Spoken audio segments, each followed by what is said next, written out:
Hello and welcome back for another planning video. Today, of course, we are planning for the month of April, and this is a little bit of a longer video because I did something a little bit different today. So if you're planning along, make sure you have all of your supplies, and if you're just watching as I decorate, then thank you for being here as well. Today, I am using these stickers that I made myself. I hand drew them in Procreate and then used this Phomemo printer to print them out, and that is going to be a main part of the theme for today.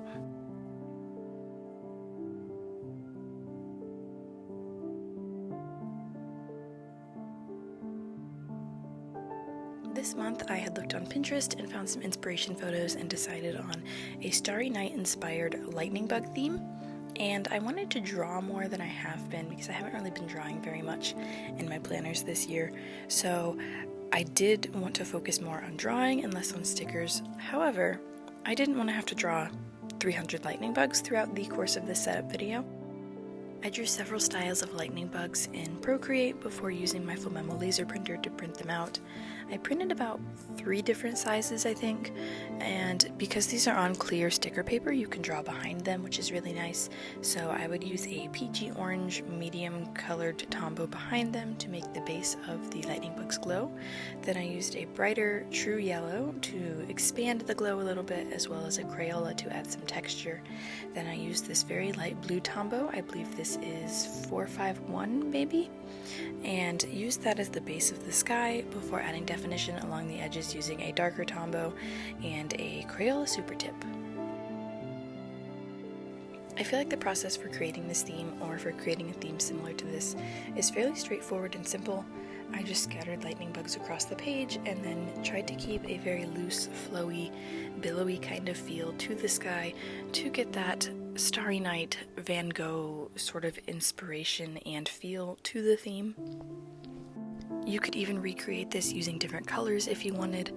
Of course, if you are familiar with Starry Night, or you can probably gather from the name as well, Starry Night was based on the night sky and stars, not lightning bugs, so even having lightning bugs instead of stars is a little bit of a different style and a different look.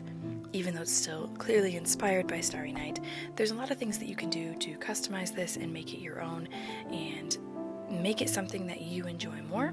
So if you want to do something similar to this, feel free to experiment, play around, use different light sources, use different colors for the sky. It could be purple and pink sunset, it could be this is more of like a early dusk or early dawn, more of a lighter sky with darker edges instead of being a super dark sky with the glow of the lights. So really just play around with it, try a lot of different things, see what you like, and it's super customizable. So just spend some time to create however you would like to. I did want to try to soften the dark edges a little bit here, so I used an Arteza water brush. Since these Tombows are water-based, you can kind of blend them around and smudge them a bit using water, so I just took a little bit of time to do that and kind of soften the edges and blend the blue out a little bit into the lighter blue instead of having those super crisp edges.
Switching over to my other planner, which is for work-related things, I did still decorate in this planner a bit, but I did not decorate as heavily as I did in my personal planner, just because I do need a little bit more space in this planner usually. Plus these pages are thinner, so I didn't want to put too much marker on and have it bleed through, which I actually did on a couple of the pages when I used the dark blue on the outer edges, which is the Crayola Supertip.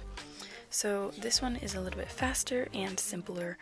Since the entire first row, basically, of the calendar is just empty boxes, I did have a little bit more fun making a lot of swirls and covering a lot of that up because I don't need it, since the month starts on Saturday.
Switching over to planning finally, I am using these highlighters to categorize my tasks and large events by color. They are all color coordinated depending on what type of task it is.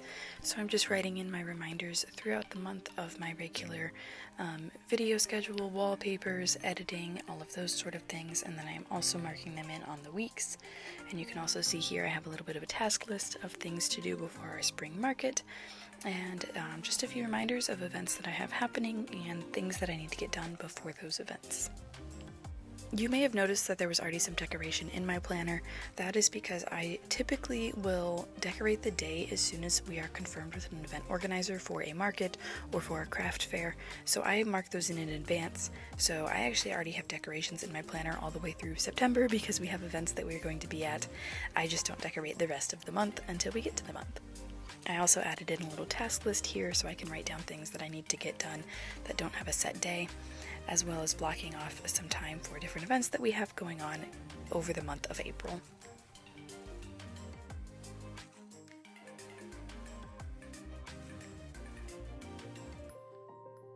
Switching over to my personal planner, I started by writing the days on each of the days of the week in the first week, and then blocking in space for the large events that we have happening that week and that weekend, a reminder that I'm getting lunch with someone and we have some practices and other things that week.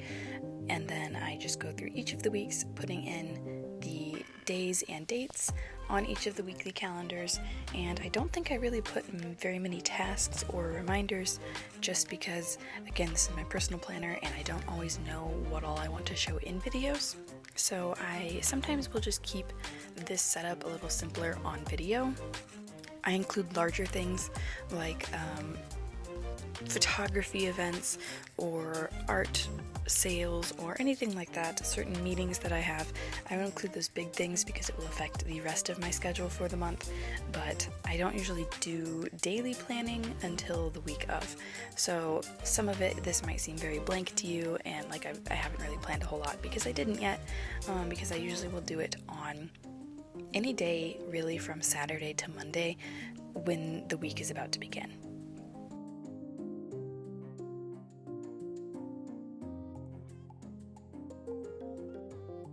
This month I used the space at the end of the monthly section where those two lined pages are. I used the right hand side for coming up because in May there are several different things that will be happening, and then here you can see I just wrote down a little header for best moments on the left hand side, just so I can jot down a little gratitude or highlights from the day there and have them all in one spot to look back at later. On the social goals and creative space page, I wrote down a goal for myself for my art, but I also messed it up, so I had to use a white paint pen to fix my writing because I spelled something wrong. And then I made a section that I titled This Month's Moments, which is just a little bit of a guide for me for morning, afternoon, and evening if I'm having a day where I don't really feel like doing things, or how sometimes you're like, I know I need to do things, but I'm not sure what. This just has a little bit of a guide of things that I can do during each of those times, and that is easiest during those times of day. So this is just a little reminder for myself in case I'm having a day where I'm not really sure what I should do in the morning. It gives me some ideas. And here we are finally with the flip through of these 2 planners for the month of April. If you watched this entire video, thank you so much for sticking around, and even if you just skipped to the end to see the flip through, that is totally fine too. Thank you so much for being here. I hope you enjoyed watching this video and maybe got a little bit of inspiration or an idea for something that you could do for a late spring, early summer theme in your planner this year. And just a reminder for anyone who may be local, on April 15th we will be out at the Matchett Event Center in Bourbon, Indiana for the Oh Hey Spring Market, which is from 10 a.m. to 2 p.m. We would love to see you out there if you are able to make it. We always enjoy meeting you guys and being able to say hi, so be sure to stop by if you can. And thank you again so much for watching this video, and I hope you enjoyed. See you guys next time.